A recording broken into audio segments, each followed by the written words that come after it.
This is Jagrut Shah CPA from Cerrito's LA office with the firm since 2004. And I'm doing tax accounting work primarily in the firm. I hope everyone is doing good. To you, Komal. Thank you, Jagrut. Hi, I'm Komal Kabra, Chartered Accountant from India, CPA here in United States. And for today, our topic is a case study which has been shared earlier. But let me get back to the slide so that I can brief you about the case and then we can take it forward. So the case actually is seller is selling the company to the buyer for some cash and stock. And in return, buyer will issue 3.3 million shares to the seller on a cliff vesting. And we have to understand which are the 5 of the stock options which we can advise the client with the tax advantages and disadvantages. So we are on the seller's side and we need to give an opinion to the seller, providing him with a basic idea of what all these options are. So the plan for 3.3 million share is the buyer will give the seller 3.3 million share in a phased manner with a cliff of 1 year. So in 2021, buyer will get 1/4 of 3.3 million shares, which is 825K shares each year for a total of 4 years. And then we are assuming that the share price for the buyer will increase gradually. And in 2021, the buyer's income will be 2.5 million and which will have a tax of 800K. So a net handout to the buyer is 1.75 million. Also, we came across a unique instruments which the seller had in his financials, which was safe note, which the buyer is not willing to buy. So let's move on to the next slide so that we can explain you what is the options and what are the advantages and disadvantages. So there is a restricted stock and restricted stock unit. And whenever the stock is granted, it will have a cliff of 1 year. So cliff means that vesting schedule will not be enforceable, like until 1 year from whenever it was granted, which is 2020. So this is different from typical vesting schedule, which starts right away when it is granted. So after 1 year, when the cliff runs up, then the 4-year vesting schedule will start. And then the employee will be entitled to 1/4 of the benefit each year. Why do companies go for cliff vesting? So startup will use cliff vesting to protect themselves by giving up too much of the equity before they can achieve any growth. So it will give the company some time to grow before any vesting payments will be due to its employees. The basic difference between restricted stock and restricted stock units. So restricted stock transfers the stock to the recipient on the date of grant, subject to certain vesting conditions. And in case of restricted stock units, there is no actual transfer of stock on the date of grant. Rather, it is combined with the vesting conditions. And then one big difference for restricted stock and restricted stock unit is restricted stock enables us to opt for 83B election. Now, 83B election will be covered in detail by Jagrut later. To give you a brief idea, shareholders of the restricted stock with 83B election are allowed to report fair market value of the shares as an ordinary income on the date when it is granted instead of waiting for the vesting period.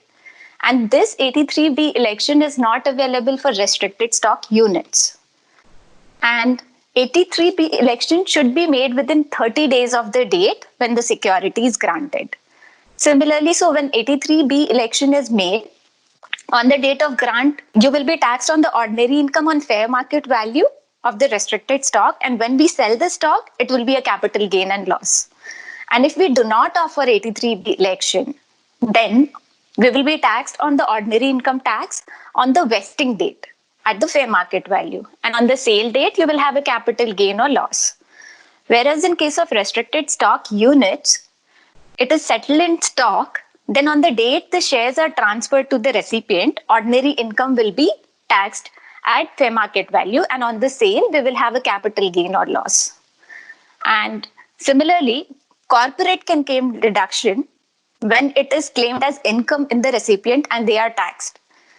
So you will have an ordinary income tax at the said amount. Advantage of this is you can use this shares to pay for taxes, but disadvantage is every year it's an ordinary income for the recipient. And then also it's taxed at the current tax rates.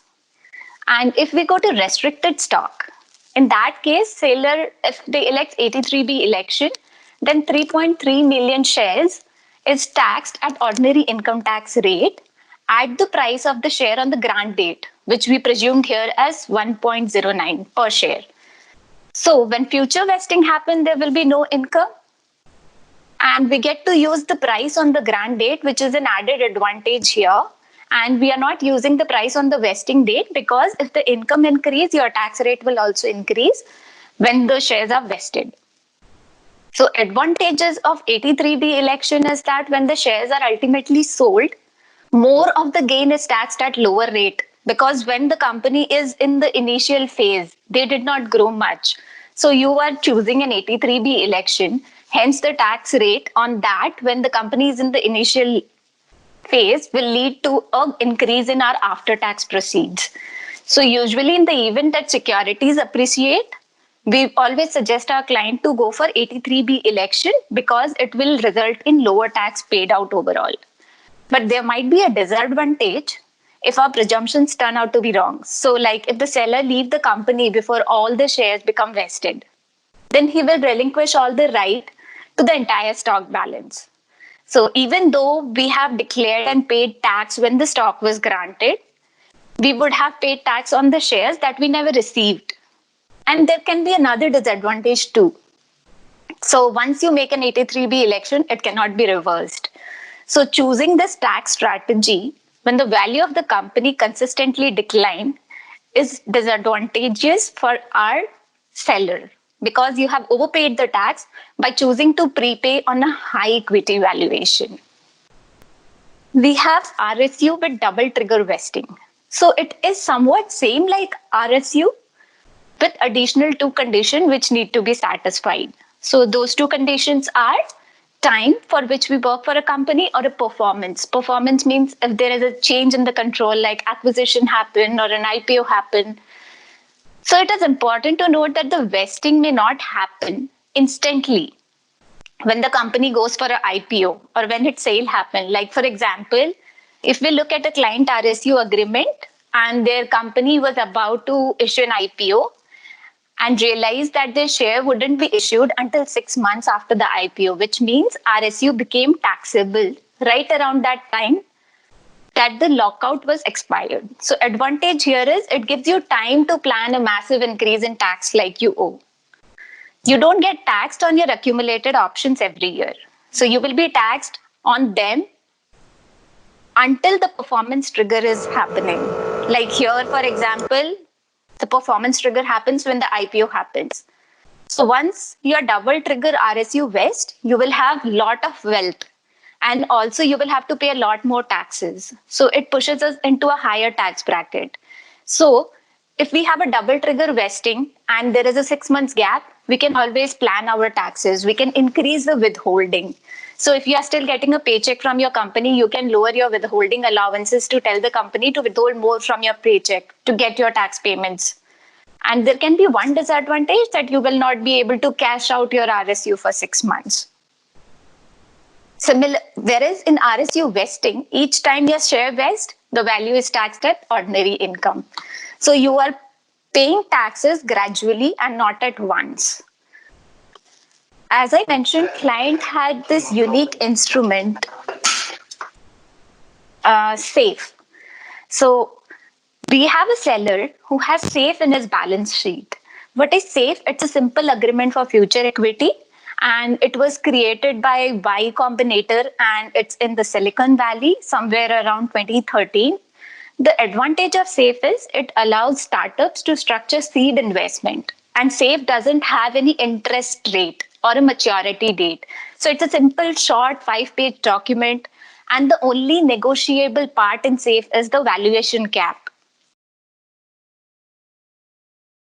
they are actually sold in the early stage of the company development when a founder is seeking for funds. And for SAFE, you can reach out to your family, friends who are willing to invest in the company.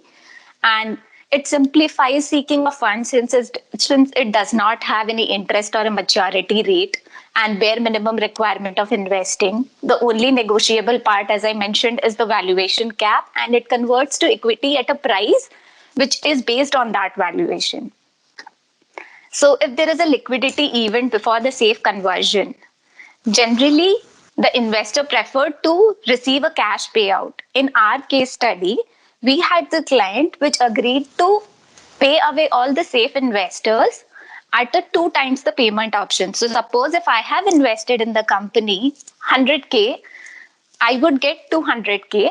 Reason being, the buyer was not willing to purchase those SAFE note holders.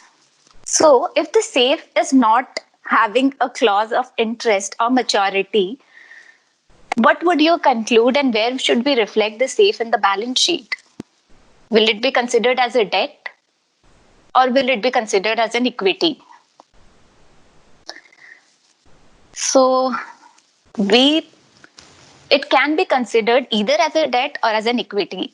So we can consider SAFE as equity if SAFE is issued at the time when equity financing is substantially certain to occur, like very soon after its issuance. Then we can classify SAFE as equity.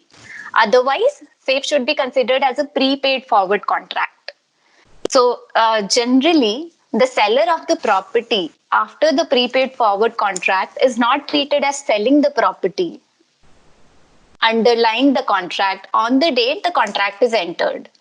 Instead, property is not considered sold until the property is delivered. So SAFE is in the nature of prepaid forward contract because it doesn't have interest, it doesn't have any maturity date. Instead, it's an advance deposit without immediate tax consequence. So when the SAFE is received, there is no taxable event either for the investor or the company. But when it is disposed, investors should recognize capital gain and loss, and the holding period begin when the stock is received pursuant to the SAFE terms. So we can get advantage of the qualified small stock. Thank you, Komal. I would like to go over in detail about various stock options, and we'll start with incentive stock options. So what is an incentive stock options? An incentive stock options is a company benefit that gives an employee the right to buy stock or shares at a discounted price. Generally, ISOs are awarded only to top management and highly valued employees. ISOs are also called statutory or qualified stock options. Stock options, particularly ISOs, are offered by companies to encourage employees to remain long-term with a company and contribute to its growth and development. And there are various conditions and requirements. So we'll go into details of what are the requirements to qualify stock option plan as a ISO. And there are 6 conditions basically. The options which are granted should be under the written plan, and the written plan should specify aggregate number of shares which may be issued under options and the employees or class of employees who are eligible to receive these options. And second thing, this plan should be approved by shareholders within 12 months before or after the plan is adopted. The options is granted within 10 years of earlier of the plan is adopted or the date the plan is approved by stockholders. And the options are not exercisable after expiration of 10 years from such date. Option price is not less than fair market value of the stock at the date option is granted. These options are not transferable by employee receiving the options, and there are a couple of exceptions under which they can transfer, but more or less it's not transferable during their lifetime. The employee receiving the option does not own more than 10% of the total combined voting power of all classes of the stock. So these are the various conditions which needs to be fulfilled to be qualified as a stock option to be an incentive stock options. What is the tax treatment? And incentive stock options get a favorable tax treatments. Basically, if all conditions are met, holding period are met, then the tax treatment is long-term capital gain, basically, which is the fair market value. To meet the holding period requirement, both the following condition must be met. So no disposition within 2 years from date of grant, and no disposition for more than 1 year from date of exercise. In addition, the employee must meet the employment requirement by remaining employed by the corporation from the time of grant until 3 months prior to exercise date. So here we are providing various tax treatments of incentive stock options. And first 4 columns are basically a tax treatment to an employee at various locations. So ISO's tax treatment at grant and at the vesting time, there is no tax consequences. There will be a tax on exercise time. So basically there is none, but the spread, which is the fair market value over the exercise price, that will be a tax adjustment, and that tax adjustment will be for AMT purpose only. So in ISO, there is no tax consequences at grant, at the time of vesting, and at the time of exercise other than AMT preferential item. Tax treatment on the sale. So with incentive stock option, all the conditions are fulfilled, then you will get a long-term capital gain treatment, which is basically a selling price at the time of sale minus the price what you have paid. And that is the basically advantage to have ISOs, no ordinary income and only capital gain treatment. The last column is basically tax treatment, how the employer can get deduction. And with ISO, employer is not entitled to tax deduction unless a disqualified disposition occurs. And when disqualifying disposition occurs, there will be an ordinary income to employee, which will be reported as a W-2, and that can be deducted by an employer as a tax deduction. So we'll go into example of ISOs, which was hold for qualifying period. On August 1st, Sharon exercised 1,000 shares of taxing under a ISO qualified incentive plan, and options are granted on January 1st at an exercise price of 20 cents per share. On the date of exercise, the fair market value was $10 per share. Sharon intends to hold the stock until November 2015. So based on the above information and fact, this will be the results. So no income tax in the year 2007 upon the grant of the option. There will be no regular income tax in year 2014 upon exercise of the option. Only treatment will be AMT preferential item, which will be 9,800 reported on AMT tax, which is basically a difference of 10 cents per share fair market value minus exercise price. Assume Sharon holds this stock till November and sell this stock for $15. So in year 2015, there will be a capital gain reported on her tax return, $15 per share minus the exercise price, what she paid, $200. So 15,000 minus $200, $14,800 will be a capital gain, long-term capital gain. Another example where ISO is not hold for a qualifying period. So in the above example, if Sharon decides to sell the stock at $10 without holding for the qualifying period, then tax consequences will be in the year of 2007 at the time of granting, there is no income tax. Sharon will have ordinary income in year 2014, which is basically the difference between sale price and exercise price 9,800, which will be reported on her W2, and at the same time employer will get the deduction for this 9,800.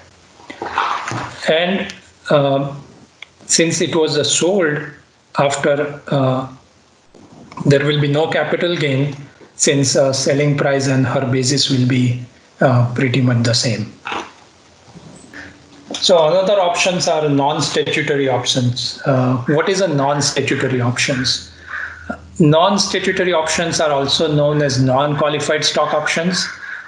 These are the stock options for employees, but also apart from employees, these options can be offered to vendors, board of directors, contractors, and anyone else company would like to issue them. So difference, ISO can only be issued to employees. And one more item on ISO, there is a dollar limit per employee. ISOs can be issued only up to $100,000 value. It cannot be more than 100,000 in one particular year. So non-statutory options have no such a restriction. It can be offered to, apart from employees, to vendors and other parties. And they are offered without any restrictions. And they will not qualify within the strict guidelines of ISOs. So what are the tax treatment? The granting of an option is not taxed unless option has readily ascertainable market value. The exercise of non-qualified stock option is considered a bargain sale, and bargain element on date of exercise is a compensation, which is subject to all payroll with tax withholding apart from income taxes. The recipient is taxed on the date the stock options are exercised on the difference of stock market value and the grant price. This compensation will appear on W2 just like other form of compensations. NSOs are comparable to pretty much like a cash bonus or other payment for tax purposes. Once sold, the recipient is taxed in the same way as they are selling any other stock, and the treatment of short-term or long-term capital gain will depend upon how they were holding the stock for how long. Accordingly, the treatment will be given. So what are the advantages of NSOs? So NSOs will increase the employee's income without adding to expense of employer and will increase the moral and engagement of employees. It offers flexibility with regards to taxes. Since timing of NSOs exercising is rather flexible, employees can lessen the impact of taxes by delaying the exercise and sale of options until the time is right to make it financially worth it for them. At the same time, there are disadvantages for NSOs. NSOs provide bigger tax burden since NSOs are treated as a regular income that can put the employees in higher tax bracket. There are also some risks. There will never be a guarantee that stock prices will increase. So if W2 income reported with a compensation, and if future stock prices goes down, then they already reported ordinary income and now they are having a loss. Issues with exercise. If there is a cash required to exercise the options upfront, it can prevent employees from being able to afford it because they have to come up with the cash upfront to buy the options. And because of if they do not have that kind of cash available, then of course they will not be able to get into buying the options and they cannot sell this future gain.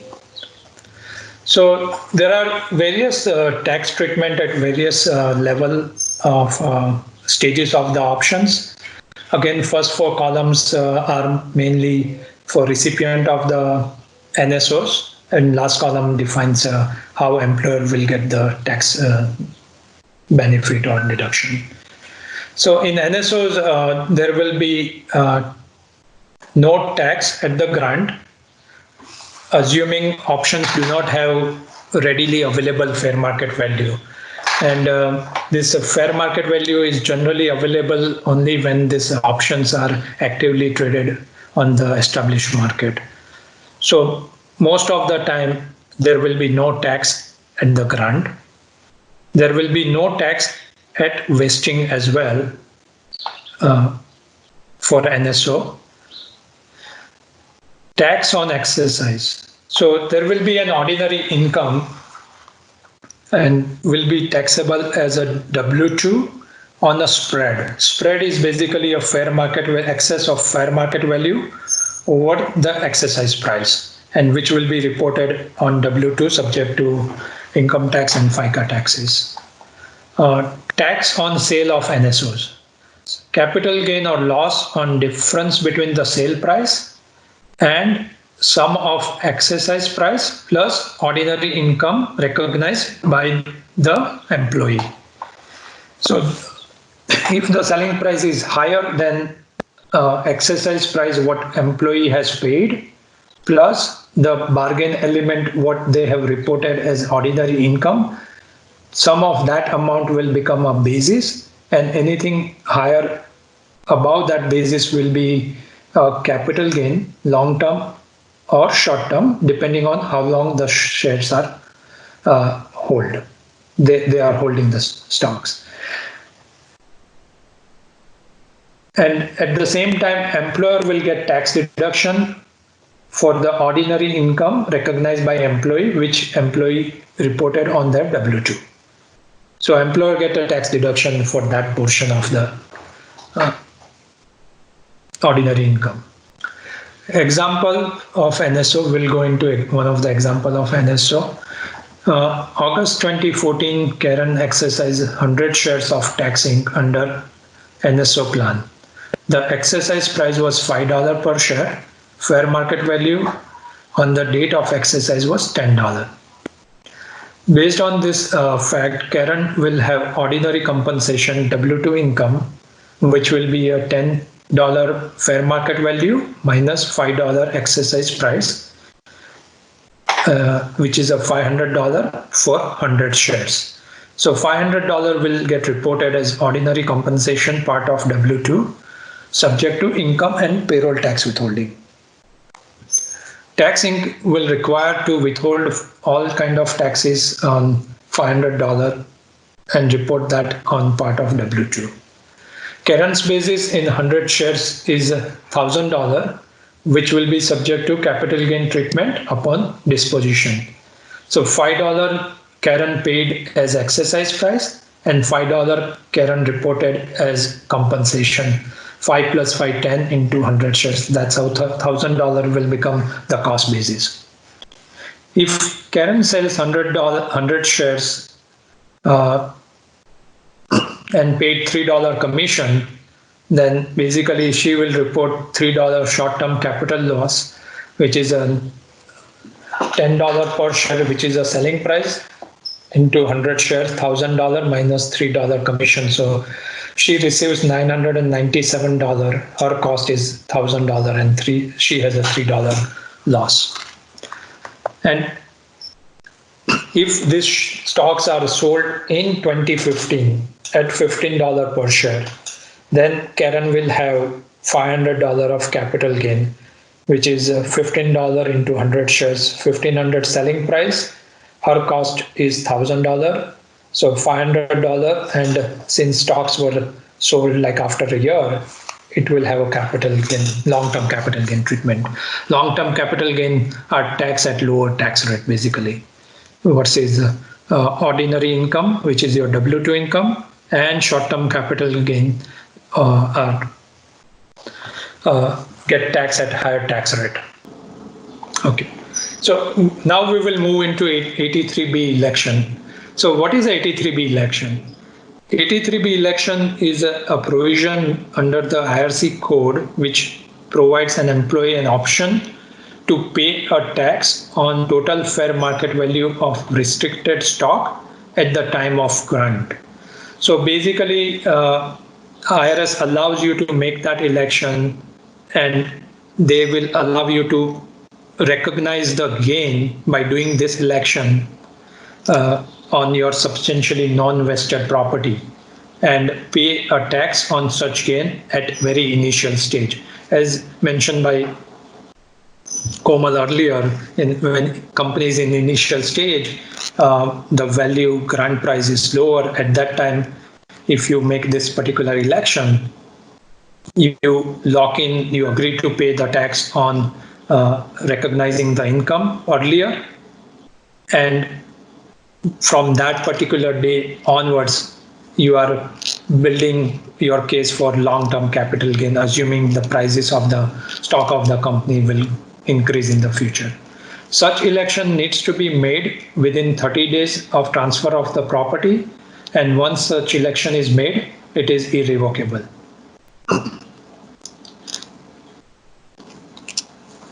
Once election is made, rules of non-recognition of income are suspended and future appreciation will be subject to capital gain treatments. So how do you make 83B election? So 83B election needs to be made, and it should meet the specific requirement outlined in Regulation 1.83. Must be filed with a service center where taxpayer files their tax return. Must be given a copy of the election to employer corporation, and you should attach this election form with your tax return as well. So example of 83B election. John, who is a director in ABC Inc., granted the options of 1,000 shares at $50 per share. If John leaves company within 2 years from the date of the option, he must surrender any exercised shares back to the company in exchange for his original purchase price. John exercises 1,000 shares 1 month after receiving the grant when ABC is trading at $60 per share. John has no taxable event from exercise of the option. If John is still employed by ABC Inc., in 2 years, he will have compensation income on the anniversary of the option grant in amount of difference between fair market value of ABC stock on that date and the $50 per share he paid. So with the election of 83B at the time of exercise, John will have $10,000 compensation income, which is basically a $60 fair market value minus $50 exercise price, what he paid, into 1,000 shares. So 1,000 shares into $10, which is a $10,000, which will become W-2 income subject to all payroll taxes. 2 years from now, when the restrictions are lifted, John sell his $1,000 at then price of 75.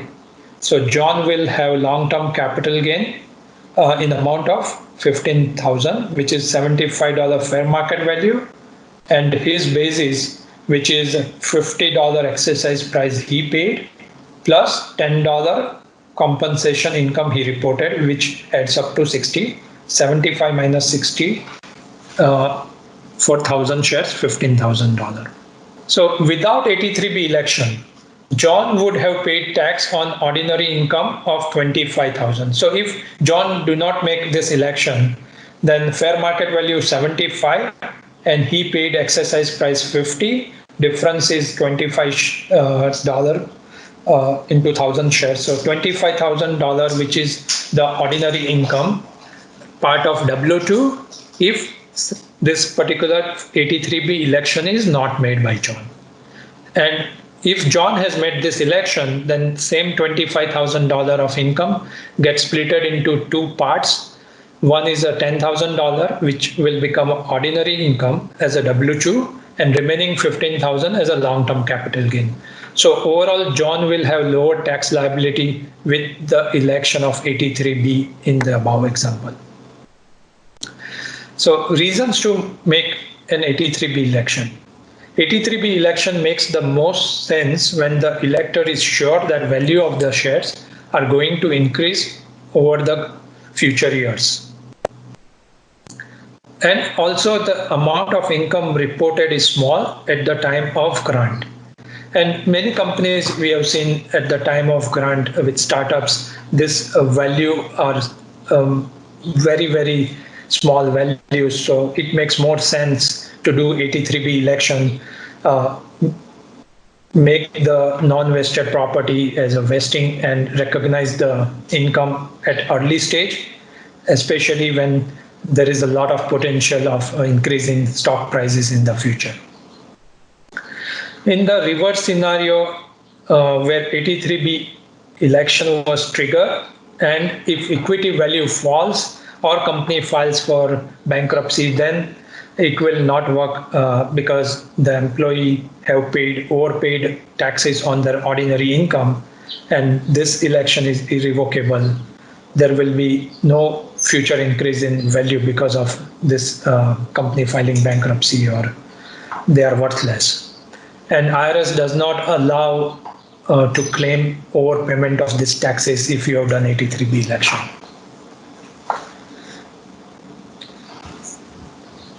Another disadvantage, if employee is going to leave the company, then 83B election is not going to help because they will leave before the vesting period is over and they just reported the ordinary income.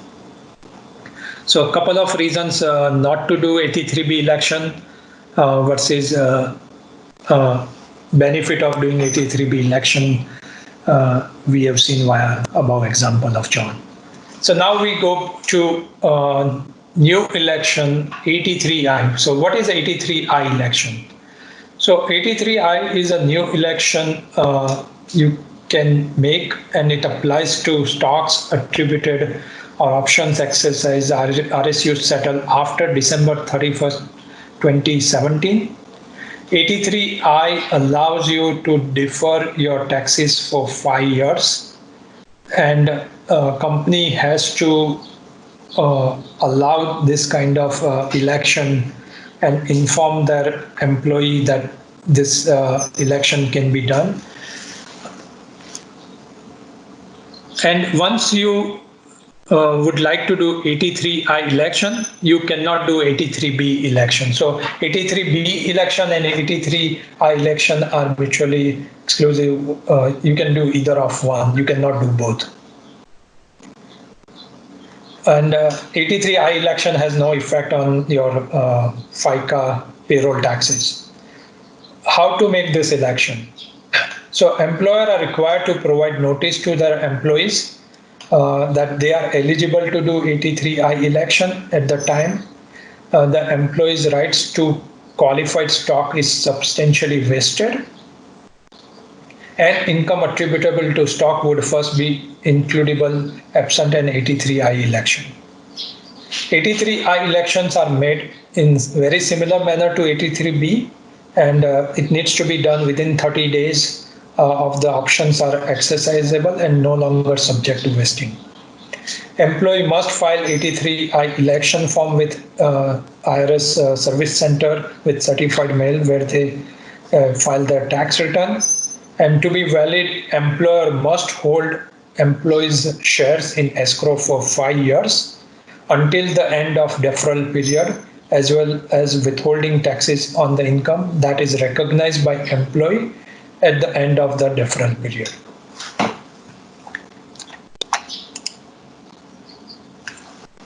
So this is all about 83I election. Basically, it allows you to defer the paying taxes for 5 years on restricted stock units and other options. So we have put in some definitions if anyone would like to review options grant exercise and